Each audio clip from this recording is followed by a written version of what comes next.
Tom? All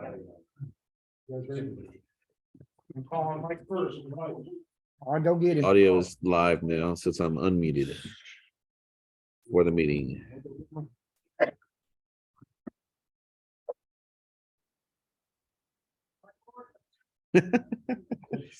He's just yelling down the hall, Mike Morton.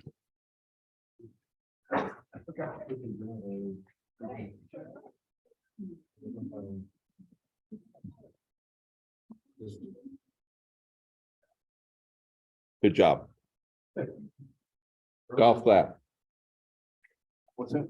I don't get to golf, so I'm giving you golf clap instead. Golf.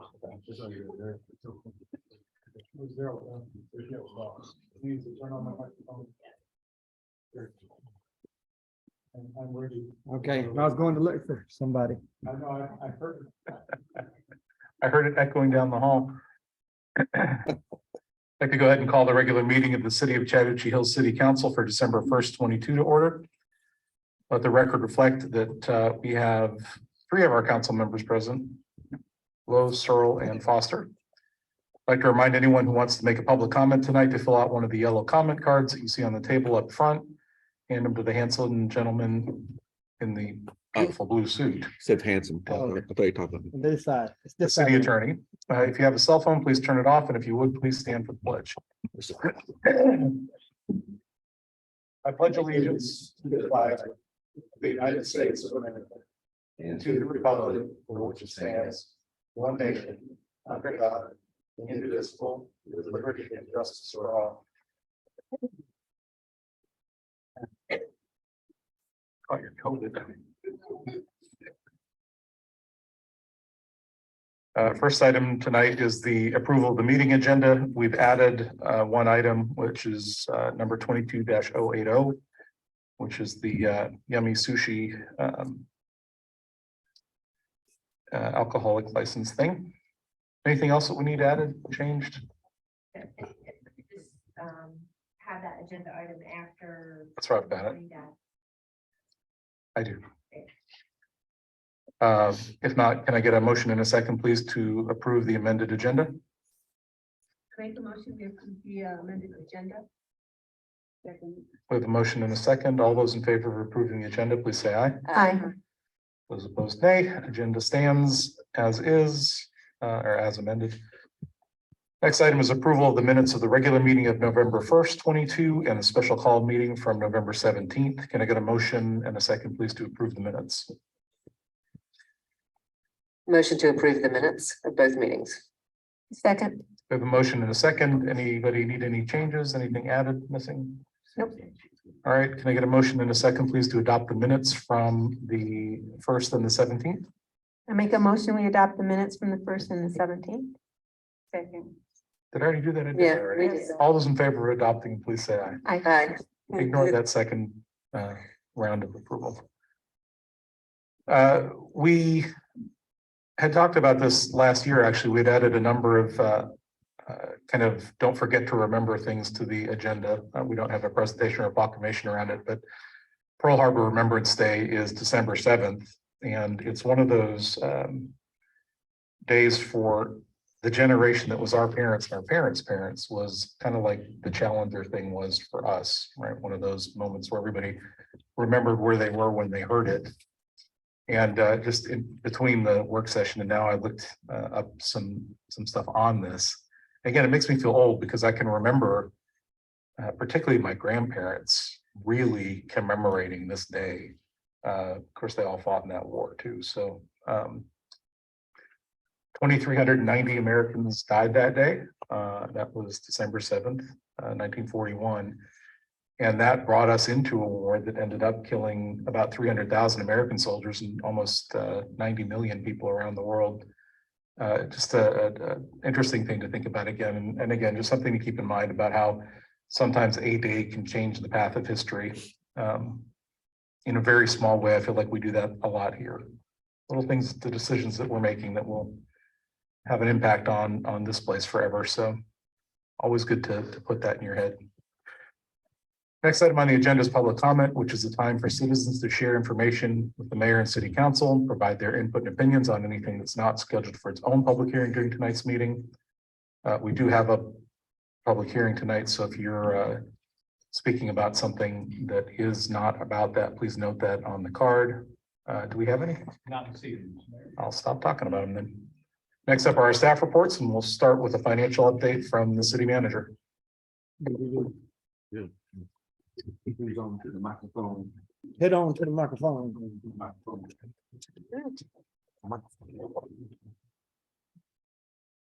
Good evening, Mayor and Council. Welcome to December. And the last meeting of the year, unless the mayor changes that, so.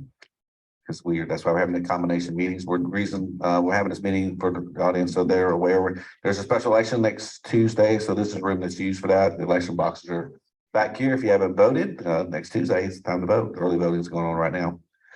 So we had to combine our work session and council meeting in one day. So that's why we're here tonight. That's why I'm dressed this way, because getting in the Christmas spirit. I'll probably wear it 3 more times before Christmas. I only have one pair of red pants. Thank God. And maybe I may wear them for the Christmas party, because that's an SEC championship. Go Dogs. Go dog. The financials, so on your ledger sheet, because I can't read, I have that glasses, but we're 41% through the fiscal year here. And this was done November 28th, so not exactly November 30th, but closer to the end of the year. And you can see now revenues are coming in a little bit more as we get closer to mid-year, particularly with property taxes. So we've collected 82.5% of property taxes, pretty close to where we were this time last year. You'll notice. I looked down at the anomalies. I think there's some transposed numbers. It's always weird with motor vehicle tax and motor vehicle tax ad valorem. One's higher than the other, but they're kind of transposed right there. Where you see we budgeted 5,000, collected 45,000, and then we budgeted 77 and collected 3. Those are even though I double check, they're just transposed somehow in QuickBooks. I think we'll figure that out. But if you do turn them the other way, we're 58% collection of the ad valorem and 66% collected in the motor vehicle tax. So it's on track. It just looks kind of funky the way it is right now. Insurance premium tax, I'll just point that out for you. We budget that every year. We never know what it's going to be. We try to get close. We always want it to be higher than where we predict. So we're 117% because it came in at 252 instead of 215. So that's good. And all the other revenues are doing well, as far as the collections go. Interest I thought was interesting, because interest has been really low given the interest rates, as we know. Look at your savings, you get like 0.01% or whatever it is. But our interest rate is, and we got 389% increase based on what we budgeted 2000, because last year we didn't collect that much. But anyway, we were playing it safe, and there it is. Fund balances, the running fund balance is what's left over based on all our expenditures and revenues. And what we have left in the bank, which is, right now, currently the balance is $5.6 million in the bank. So that's why our fund balance is what it is. It's still in good position. And all the other collections, hotel, motel, and T-Splost, and the state, local, federal relief funds. So those are all in the second or the middle of the box. And I always like going down to the expenditures and looking where we are budgetarily with our departments. That's your general fund departmental budgets, and everybody's on track. You'll see some things a little bit higher, especially when it comes to like risk management, those non-departmental insurance, because we pay those in quarterly sums and semi-annual sums, and we pay it early on, and we don't have another payment coming up. Same thing goes for debt service. As you go all the way down to the other financing uses, we start paying that interest and principal on some of the purchases, but we only do that usually twice a year. Those payments come in, so the next payment will come in later on, and some of those payments are just once a year. So that's where that is. I always like to point out, especially since it's new, the state and local federal relief fund, that's under grants. So up under, it's always a fun little exercise.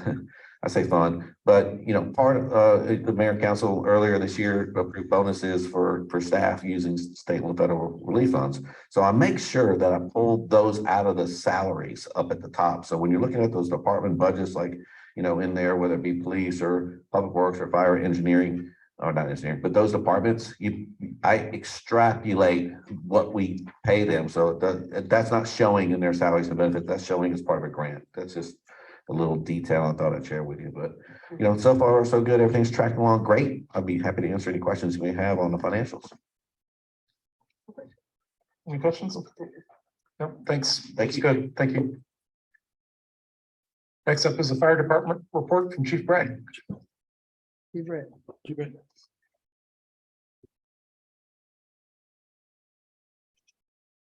Mayor, council, citizens, friends, Romans, so forth. The report indicates one of our annual occurrences, and that's the annual training with a lot of the area departments to do the water shuttle and drafting. And I tried to explain that a little bit more because people don't always understand why that's so important down here. The most important statement there is the lack of hydrants and water where, where we would like to have it everywhere. We don't. In the middle part of the report there, you see CERT, and I'm gonna call myself out, Laurie, and know that we've promised in the past couple of years to start the CERT program. And when we did and looked into it, we ran into a couple of hiccups and the curriculum was changing. So now the 2019 curriculum is out. I'm not sure how it is that the 2019 curriculum is now the most current thing. And it's 2022, but nevertheless, we learned that we're going to be the recipient of a grant that's been normally directed at Union City. And because they can't fulfill the terms of the grant, for the Citizen Corps grant, that they just simply ask us, would we accept that and utilize it towards our CERT program, which is or any program that would qualify under the Citizen Corps grant. And I said, absolutely. We've been looking for a way to be able to fund some of this and get this into motion. In that same week, Nan McGuffey had come to me and said that Brickworks really wanted to get into some of the community outreach and support programs. You've heard him talk about that. And it was just amazing that all of a sudden these two things came at me from either direction and will converge on us on the citizens in the first part of 23 to be able to finally do this. So I'm looking forward to that. And within this past week too, we learned that we were approved for a request to fund Narcan. You all know that as an opioid counter agent, and police have it and our department has it. And it's been used more times than you would expect here in our city of Chattahoochee Hills. It is expensive stuff. And so you want to try to get it in all the ways that you can. We recently did some training. We were able to secure some in one way through Fulton County. We've got Narcan that has expired. We're trying to always think of how we could replenish it so that the officers can have it and fire department can have it instead of having to just buy it as we would through our normal pharmacy agreement. And so I'm happy that Georgia Department of Public Health wants to give us some. So at $200 a pop, literally per application, and you might use as many as 3 on a patient, an opioid overdose. So we're fairly happy to have that. A couple of other things not noted in the report. I'll shoot you straight. We have some difficulties right now because of just a lot of dynamics coming together for our staffing. And so we have a lot of challenge of late to maintain adequate staffing.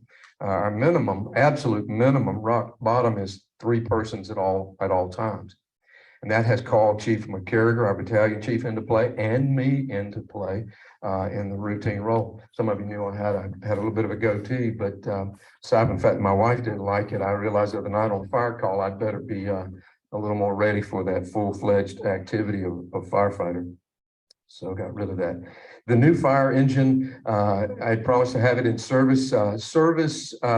Or supply chains, rather, problems and so forth have slowed that process with some of our companies. And we expect to have that in full service within the next 2 weeks. It's finally going up to Dallas to Brackett to get one of the last things done. We've been doing things all along. You'll get to see it first time, or again on Saturday evening at our Christmas event here.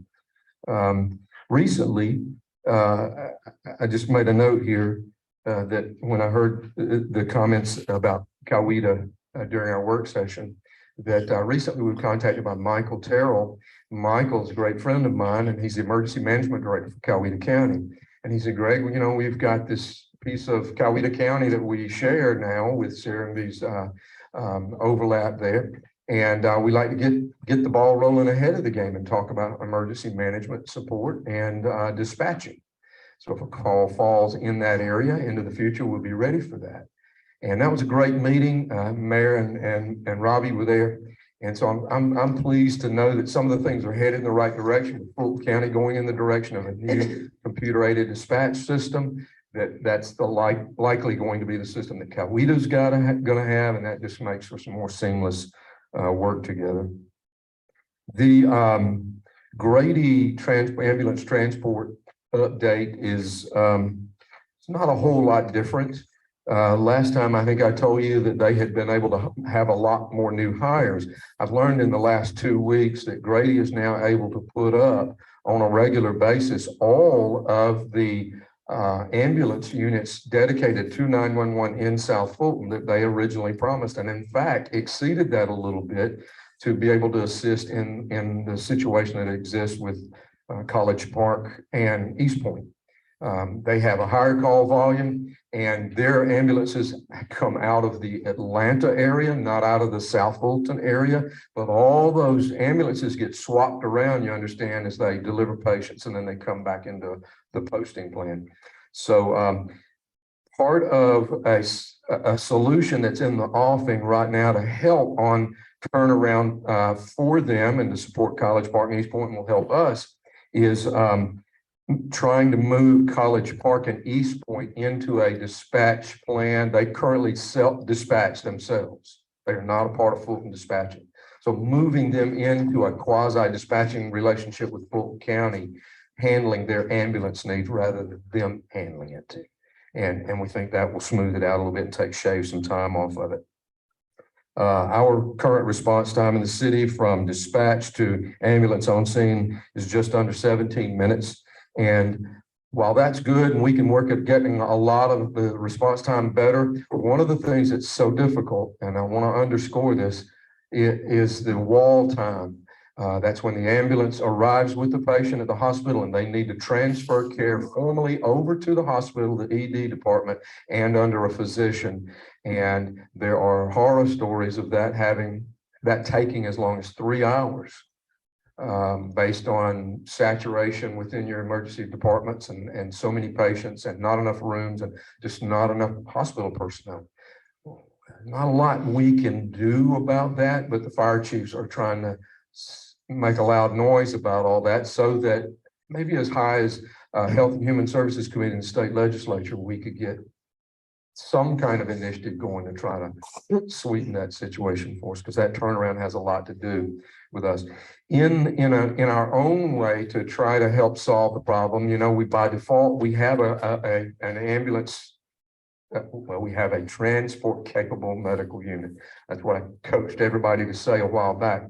But in continuing our partnership with Your Town Healthcare, Chief Argo at Palmetto and I were asked by John Wallenstein, the executive director, that would we consider working with them and them sending their mobile integrated healthcare units out for patients that are not emergent, meaning it's what we would call an alpha level call and not a true hurry up situation. That person could wait longer and or put off receiving care.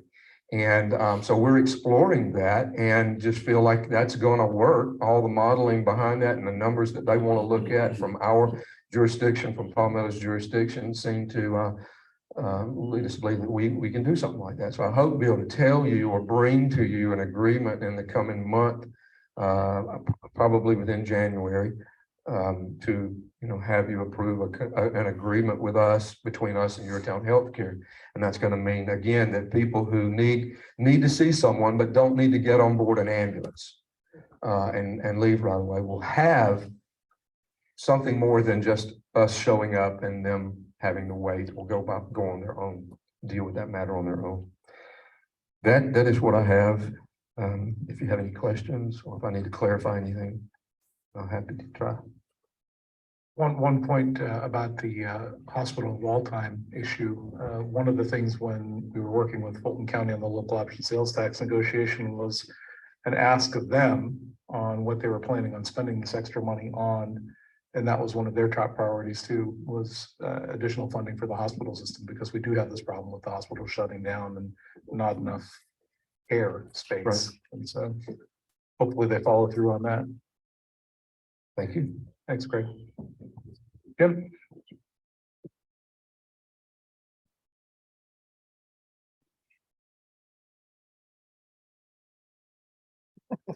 You, Mayor and Council, before you have the monthly report, of the Police Department. Couple things I wanted to highlight. We had 286 dispatch calls this month, which is up 107% from the same month last year. Typically this time of year, we do see an increase in calls. Families are spending more time together, more people are out traveling. And so we do see an increase, and we anticipated that. The motor vehicle accidents, 3 of the 5 involved our local deer. And most of that is concentrated in the area of South Fulton Parkway near Concord Mill. Is where we're seeing the majority of those. And in our CI, or Criminal Investigation Division, you see that I listed 3 cases that were added. They're pretty significant. I also want to point out, our detectives has 21 active cases, and so she's busy. There is a lot going on, but where I need help from you, as you're aware, we had one of our residents was a victim of an aggravated assault. He is out of the hospital and working, which is good news. However, 2 days ago, the lieutenant saw a post on the Rants and Raves page on Facebook about a suspicious person came onto her property with his pants unzipped, holding a spray bottle. Never called the police. The vehicle description, was a maroon SUV with New York plates. And apparently a few days prior to that, somebody else had seen the same vehicle with a similar description. I need help in getting our community to use 911 and the police call us. I mean, we're not always on Facebook. Just happening to see it, that particular post. Although our call volume is up, in this case, I'd like it to be higher. These are the types of calls that we need to be involved with. So in your communications with your districts, in your newsletter, please encourage people to call it, not to call City Hall, but to call 911 when they see something or someone that is suspicious. It just doesn't seem right. I would prefer that we respond 1,000 times for nothing than to miss the one time that it was something. And our community was just touched a few weeks ago. In a way that hopefully that we can prevent in the future by just being more aware of our surroundings. And that's all that I have.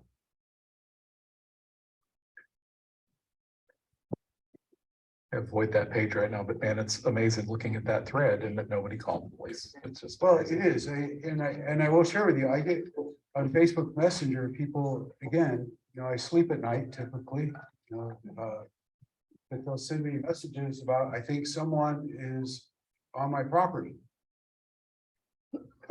Yes, right. Call 911, and please help me get that word and spread that. Thanks, Jim. Next up is Public Works It's a lot of books. Director Wendland. Arnold.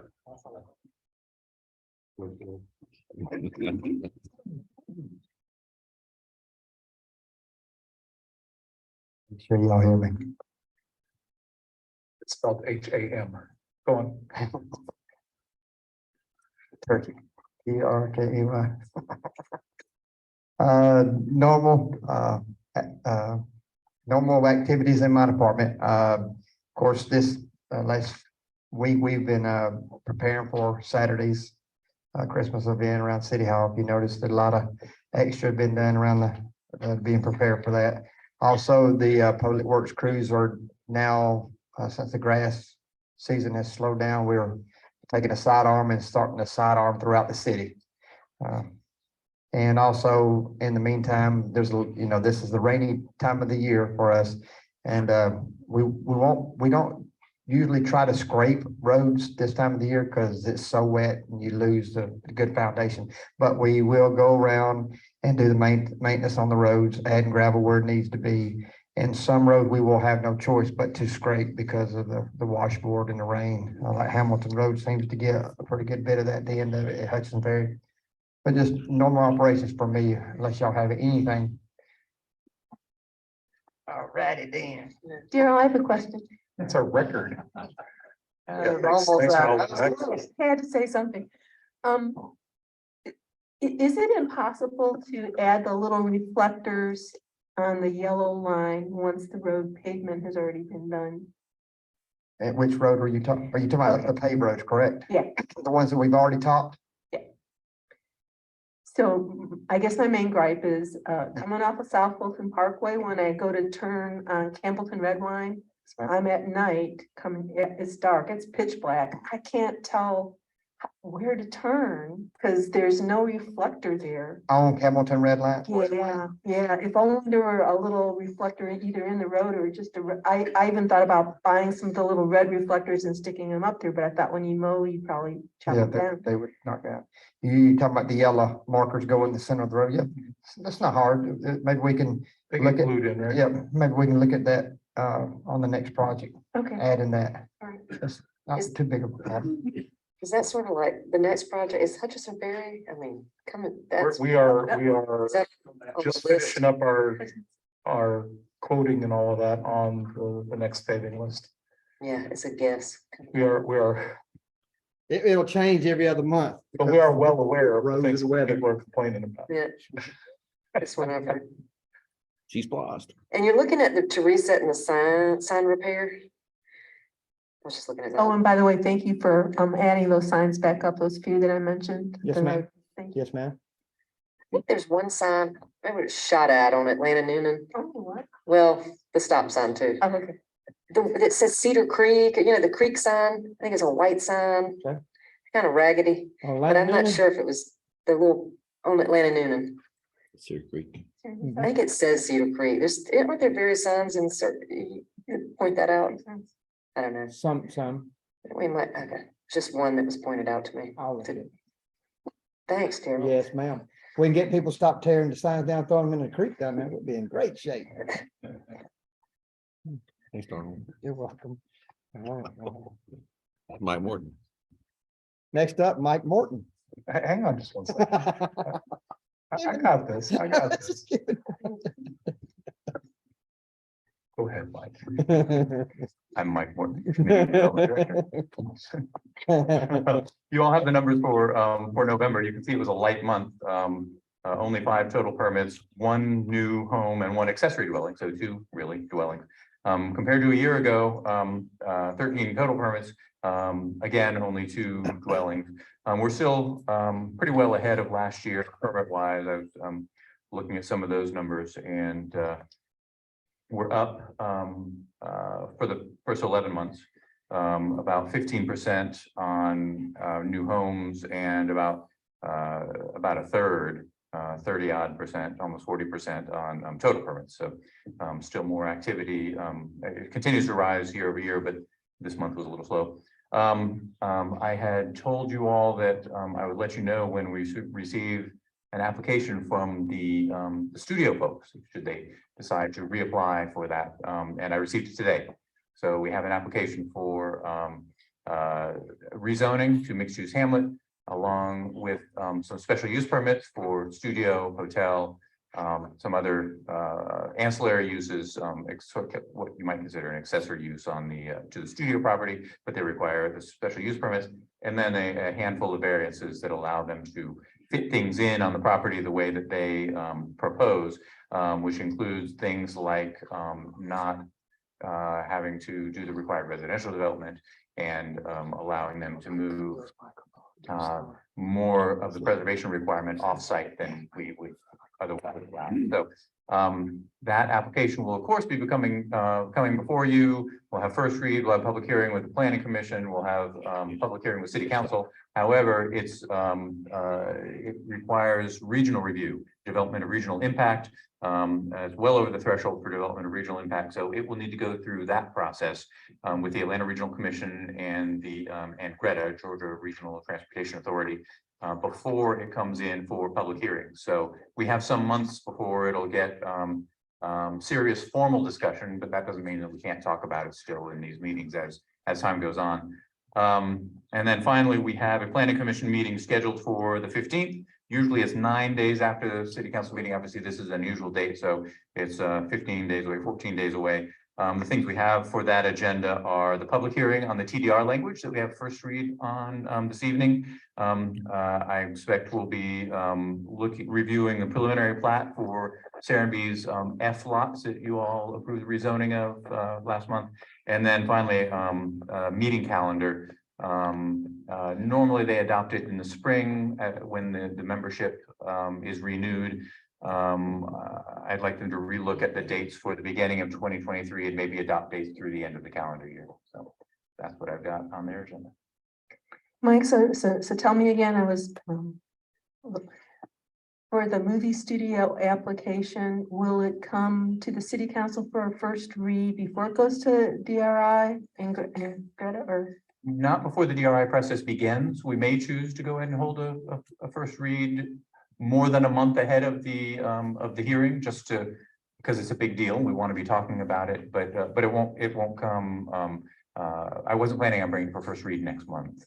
Part of the process too is that the DRI process may spin off some things that we might want to use then as conditions of zoning or add to our conditions of zoning. So Exactly. having that input.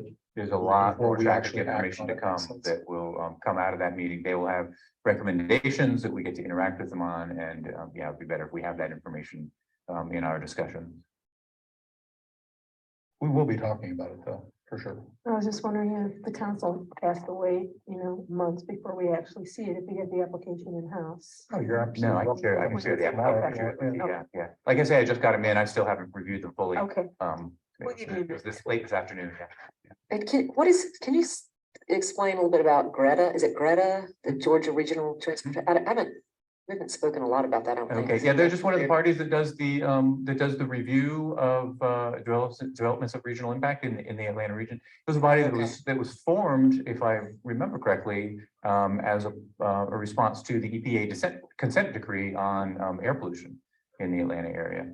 And they run buses, commuter buses into Atlanta from a number of locations. I couldn't tell you where to catch one, but they are all about traffic-related air pollution and trying to cut down on traffic. And a part of the review, because DRIs are largely about transportation, although not entirely. It's about regional impact. Big part of that is transportation. And so they're involved at that level because they're looking at the Atlanta region's transportation picture. They also bring in GDOT and DCA. I mean, a lot of people are involved in those conversations then, but they're the ones that run the process. Our neighboring jurisdictions are all invited to participate. And while our newest employee has been here a lot. I'm sorry. And Yeah, in meetings, when- sorry, formal introduction. Yes, I'm sorry exactly. about that. We have a new city planner who started a couple weeks ago, Katie Chandler, who is most recently from Forest Park and has experience in planning several places and in historic preservation, which we'll hope to be able to apply as well. So happy to have Katie aboard. And who impressed us all while she was in her interview and application process by coming to meetings and paying attention, and it's just very cool. So yeah, welcome aboard. And that is it for that part. We have one public hearing tonight, 22-069. which is a public hearing approval of a resolution for a certificate of compliance with the MERPA Act. Mike, you want to describe that to us before we open the hearing? Sure. So by state law, everything within 2,000 feet of the Chattahoochee River in our area, it only goes down to the end of. Anyway, it doesn't go much south of us. Much south of us. I think Fort McIntyre is the end of the regulation area. Any construction project proposed in that area are required to have regional review. There are limits to how much land can be disturbed and how much impervious surface is allowed. So we have some Hatfields residents in the Campbellton area who would like to add a garage to their home. And they put together a great application package, did a wonderful job organizing and putting together the information that ARC requires, and ARC did the review. We received the finding just a couple of weeks ago, and the finding of the review is that the proposal is in compliance with the Act, and one of the things that the Act requires is that the local governing body accept the finding and reviews before we issue the certificate, which can be defined as a land disturbance permit or building permit. In this case, it's a building permit for that garage and a parking pad, extension of the driveway to work with the garage. So staff recommendation is absolutely for approval. And that's that. And Rick, if you would, we have no. So we can dispense with the reading of the incredibly laborious rules, if that's okay with you. I'll go ahead and open the public hearing. And since we have nobody who wants to be in the public hearing, glad that folks are here, but I mean, there's no need to defend the thing. I think we'll go ahead and close the public hearing. And with that closed, I'd like to ask for a motion and a second to approve 22-069, please. I make a motion, we approve 22-069. Second. We have a motion and a second. Any discussion? Nope. If not, all those in favor of adopting 22-069 and approving this resolution for the certificate of compliance, please say aye. Aye. That sounds unanimous to me. Congratulations. And that was as pain-free as we could possibly make it. So thanks. Next up is actually there's several new business items, and first of those is 22-070. Which is the consideration on a refund on some hotel motel tax that Dana will talk to us about. Right, yes, I received a request from Russ Kiefer, who owns a short-term rental, for a refund for a little over $8,800 for some hotel motel taxes that were being double paid. Essentially what happened is he started paying hotel motel taxes monthly in December of 2020.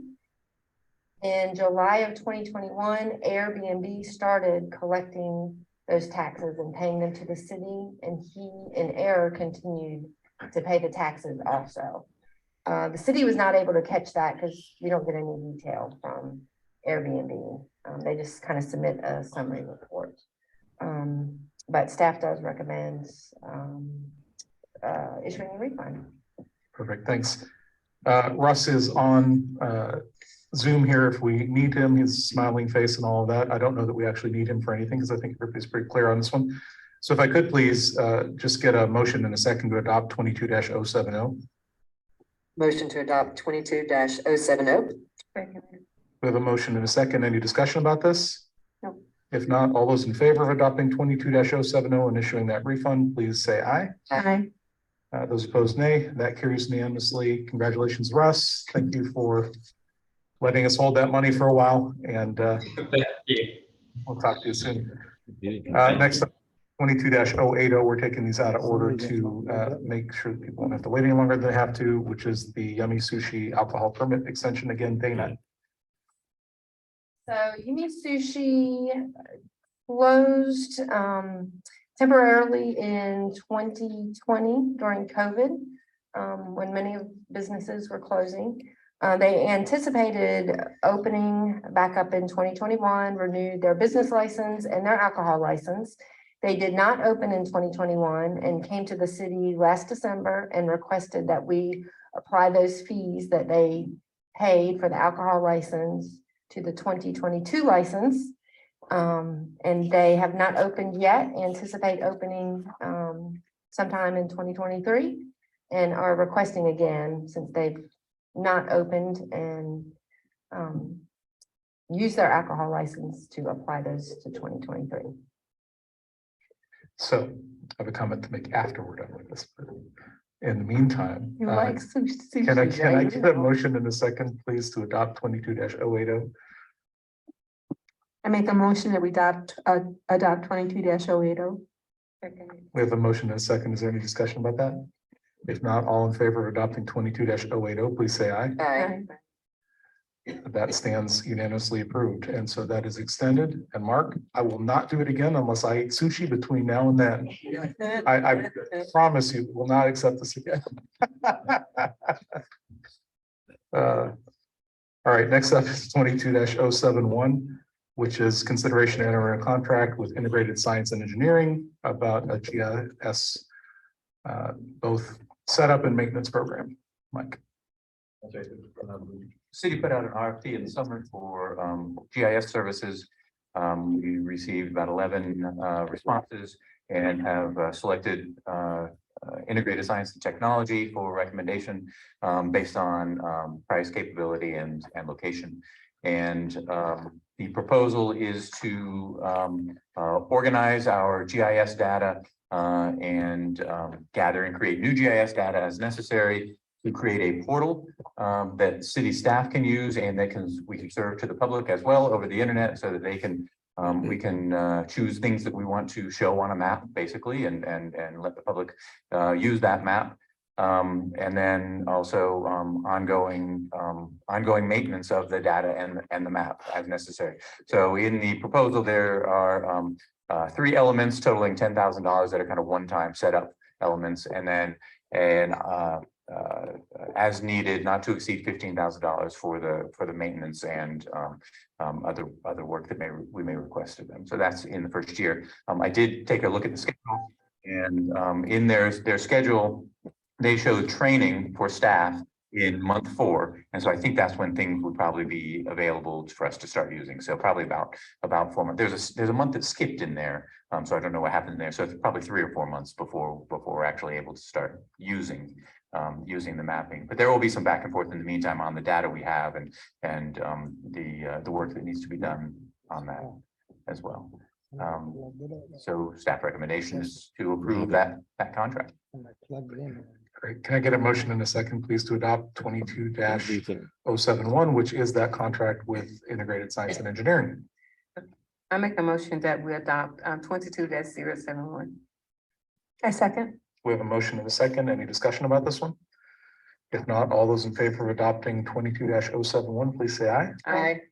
I heard all 3. Thank you. That is approved unanimously. Next up is 22-072, which is our TDR ordinance update. And Doug, if you would come up, please, and talk about that a little bit. Doug Cloud is on the Planning and Zoning Commission, is the top environmental law attorneys in the country, happens to live in Chattahoochee Hills, and has been helping us with this process, Ratis, which we are incredibly grateful for. Thanks, Tom. And there's a team of people that have been working on updating this ordinance. This is before you is a proposal to adopt an updated development rights ordinance. It's Article 13 of the code. And it's often referred to as the transfer of development rights program. And there are actually several programs there. This program, these TDR programs, are intended to implement and help implement the comprehensive plan, overarching comprehensive plan of keeping it rural in the city of Chattahoochee Hills, and the general structure of keeping 70% of the rural land rural and concentrating development in villages and hamlets, the rest of and historic districts, the rest of the 30%. And this transfer of development rights program, they're voluntary, but they allow rural landowners to sever their development rights and transfer them into the developing areas. And this allows landowners in the rural areas to benefit not only economically, but they can stay on the land.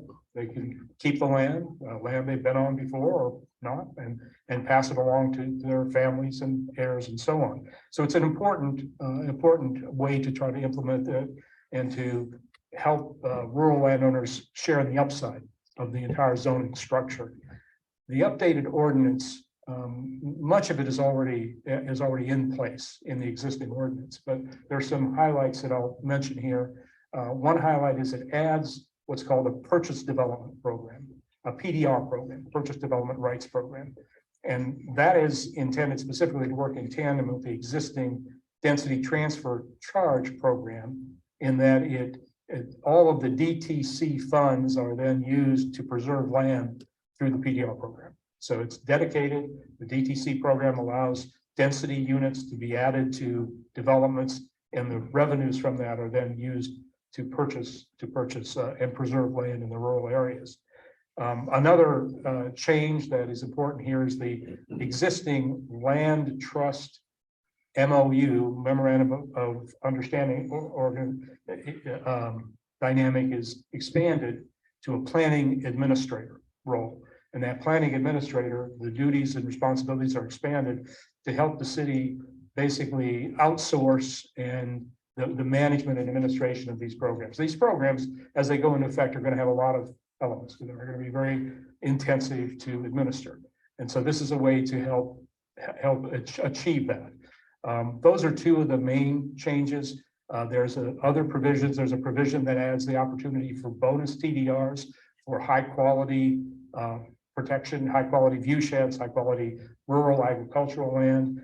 And I'll close by saying that one of the themes that runs through this is to try to add aspects of this to preserve agricultural land, preserve and enhance agricultural uses in the city.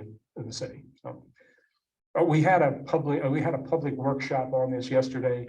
Went through a lot of this. I'm not sure if there's more that's needed at this point.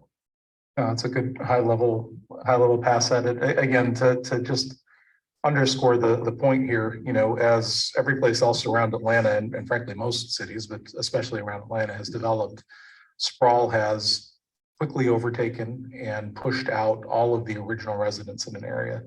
Chattahoochee Hills zoning is very much developed around making sure that doesn't happen. So the 70-30 is a big piece of that. The fact that we're only allowing development to be compressed onto 30% of the land.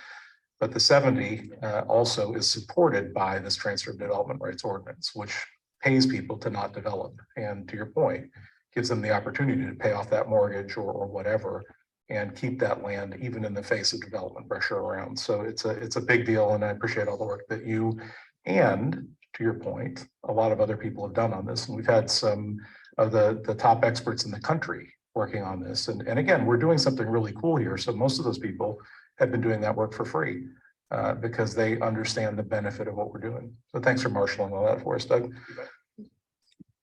All right. And then no action on that tonight. That was just a first read as a zoning update. Those always require that before we act on them. Next up are two IGAs with Fulton County around 911 services. That's 22-073 and 074. We'll take those together. Greg, would you come out and talk about those?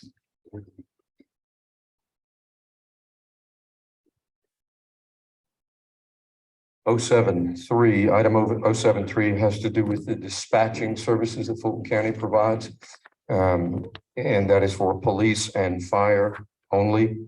And 074 relates to access to their 800 FM system. And that involves police, fire, and public works. So in the 073, it's just the general dispatching of all services, however many units we have.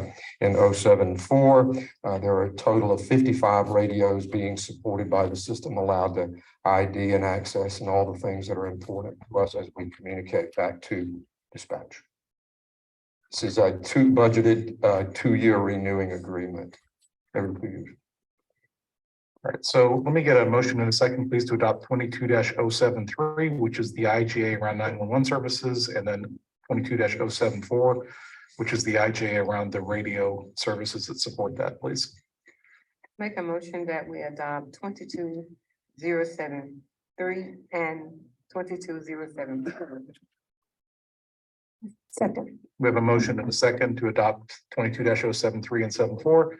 All those in favor, please say aye. Aye. Those opposed, nay. That carries unanimously. Next up is 22-075, which is an extension of the Fulton County IGA around animal services.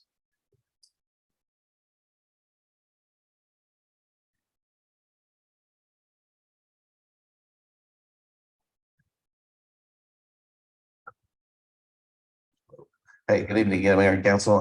This is the agreement for animal control services with Fulton County, and it's a renewal.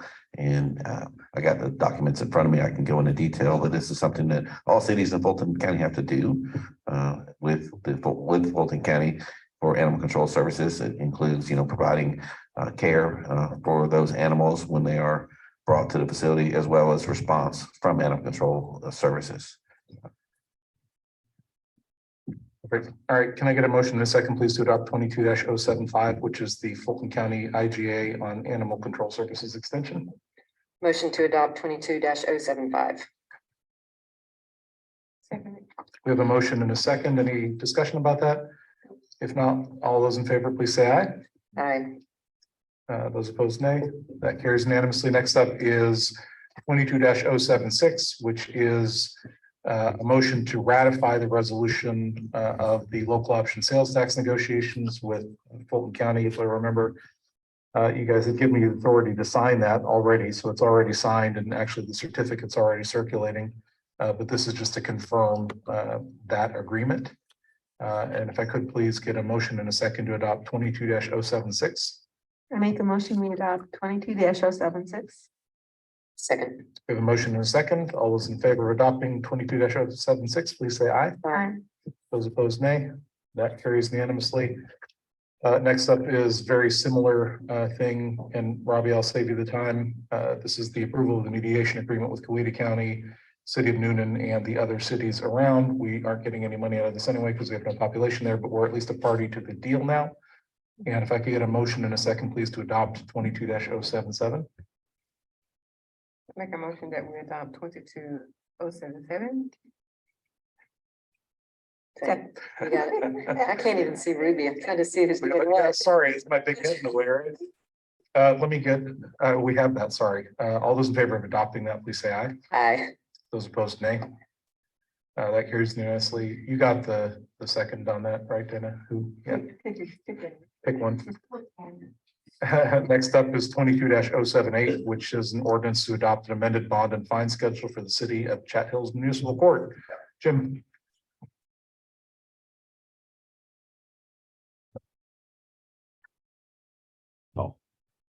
Wearing boots. What I'm requesting, as we discussed in the work session, is to increase the fines for trucks driving on restricted roads and the fines for overweight vehicles driving over the bridges that are posted. Currently, there is no fine amount specifically for those violations, so this will add a specific amount for each one. And hopefully encourage these vehicles to comply with the signs that we've posted. So when we discussed this in the work session, we talked about the fact that the judge has the ability to reduce these fines if he wants to.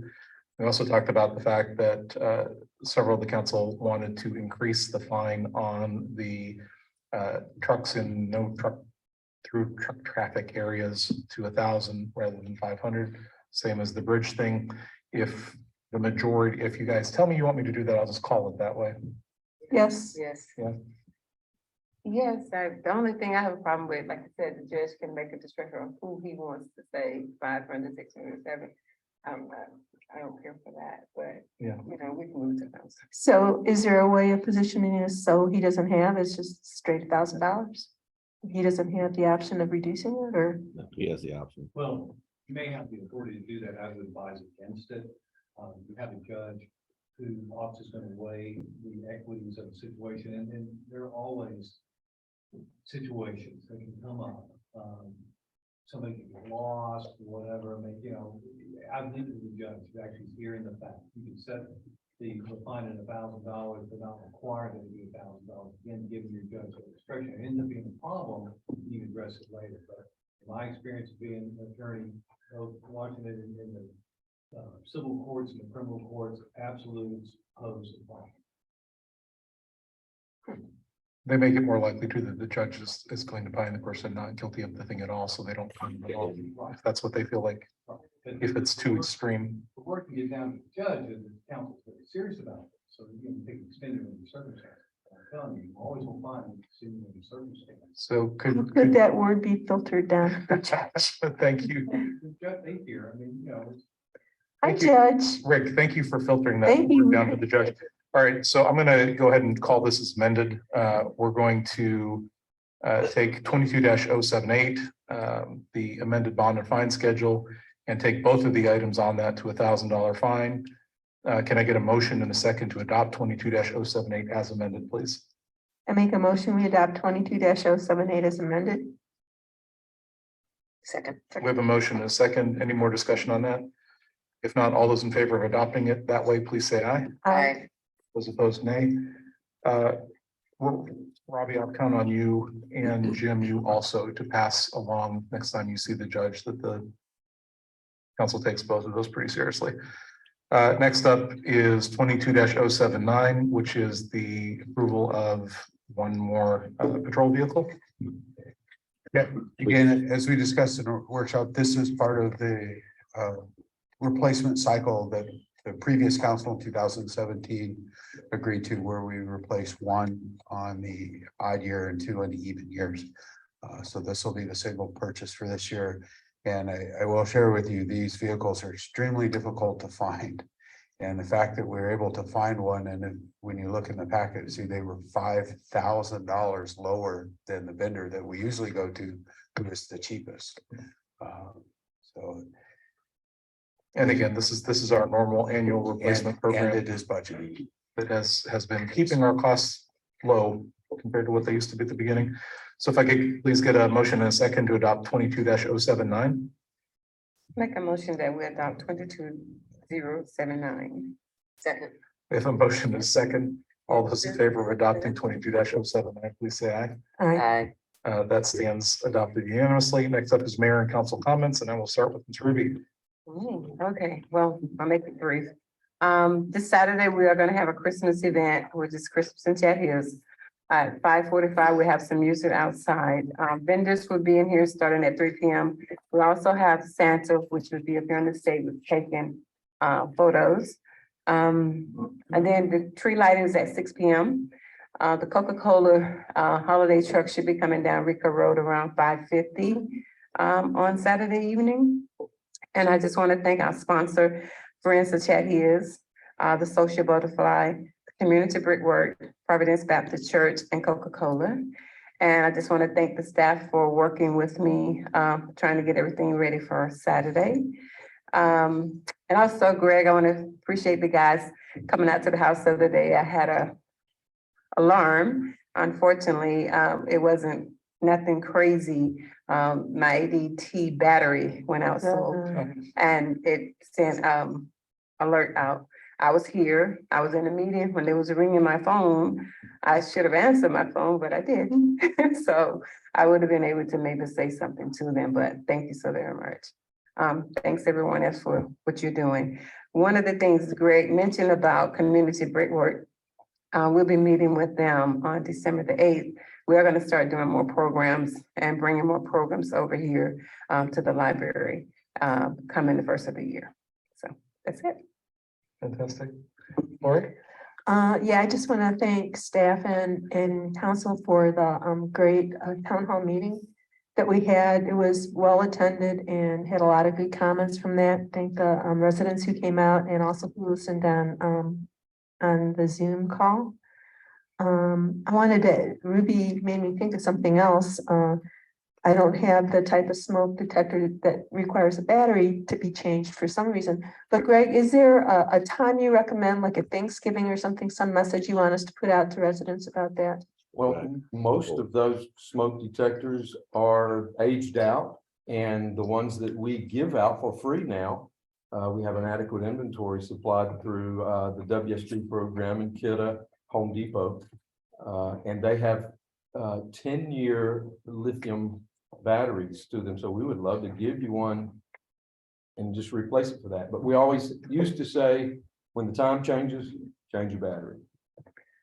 And they just come to the admin at City Hall, or do they need to see you, or? If you go by the station, they have them By the there, station, and okay. they will take down your names, and we like to Figure it know out. where they're going, so we can show how everyone's participating. So we'll fall forward and spring back. That's Yeah. what we change it. Well, You could explain that. But yeah, I was thinking about this, and I think the main thing, I can't, well, first of all, we're at the end of the year, so I was thinking about since our retreat, all the things we've accomplished this year. And then, of course, I wanted to say to Michelle and Katie, welcome. It's always nice to have, and it's been nice getting to know you both. And the rest of the staff, and especially Tom. When I went down the list of things that we've addressed this year and the impact, like you mentioned earlier, Tom, the impact we've made, I feel like, I mean, the list they're really important. The internet, I know the sewer, and folks in this room, and folks that were in here earlier, with all of our volunteers. I just feel like there's a lot of great people working to do good things in the city. And I mean, from paving to watching the sewer people to the TDR ordinance work. I can't even, the Convention Visitors Bureau, which is great to have a lot of these things we're able to do now and have more people involved, I think will just make next year really interesting to see what we can do. But anyway, I just have thought about that, and I mean, all the way to the new river park, to the work that's being done in our Parks Commission, how they get involved. I just think this last year is, I can't think of anything, but we always have, sometimes things get kind of sideways, but I feel like we turn it around and we're still getting things done as a city. And that's, from what I hear from neighbors, that's what's important to them. And I'm being a resident, I'm still proud to be living here and glad I made that decision, 8 years ago. And so I think about that daily when I talk to friends in other cities and things that are happening around them and what we're trying to do that's not only good for the city overall, but really impacts us as individual, homeowners. So, I mean, just trying to keep it positive here, I think is the great group of people we have working. And I appreciate everybody up here a lot. So thanks to y'all. And I will echo that, I'm so grateful for this crew up here that comes to every meeting, Ruby and Lori and Camille, because it's important. We've got a lot going on. And to your point, we have so many volunteers and so many competent volunteers working on so many things. And again, you'd have to go to cities much, much larger than us to find this competent people working on things. And the level of planning that we're doing, I don't think you can find anybody that's doing that. So it's really impressive. And I'm really grateful for that. And, again, this amazing small team that we have here that gets so much done with so little, and puts so much time and effort into it. I am not going to give Greg a hard time about this, but he told a little story at a meeting here recently. Mhm.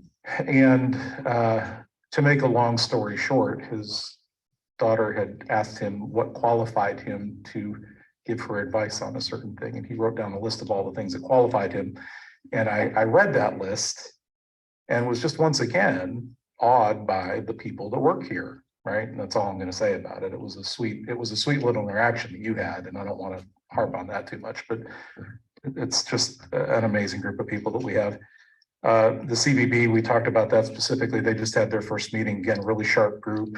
We've had a couple of council people that have been doing a lot of work in that area. Lori and especially Ruby on things that are related to kind of convention and visitor bureau stuff.